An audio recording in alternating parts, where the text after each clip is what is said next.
All right, we're getting ready to clean some bullheads. Figured I'd make a video on how to clean them. This is how we clean them. People do it different ways. So we usually whack them on the head first.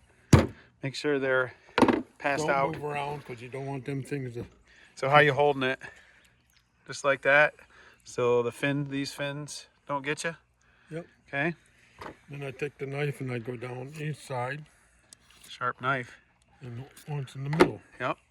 And get... These are bullhead players. Yep.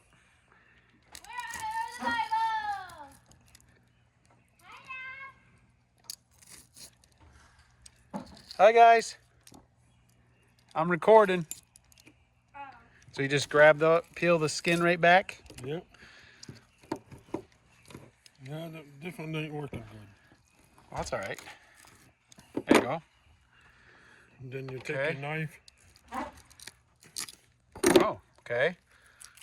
I usually pop them, but you can pop it. Yep. You can pop it.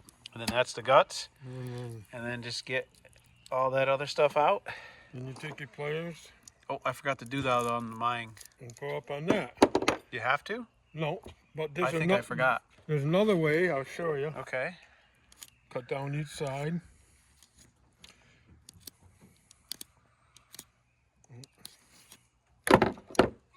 Take this off. Yep.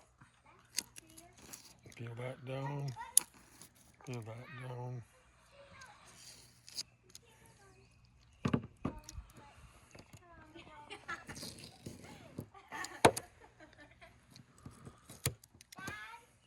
Hold on, guys. Yeah. Do the same thing. Do the same thing, Okay. but you pop it and you pull out. Yep. And it leaves this belly meat. Oh, okay. So if you're selling them by the pound, you leave that belly meat on. Ha. Okay? Yeah. There you go. And then we put them in there and rinse them out. Yeah. Vacuum seal them. There you go. All right. Thanks, Dad. I'll get back to it.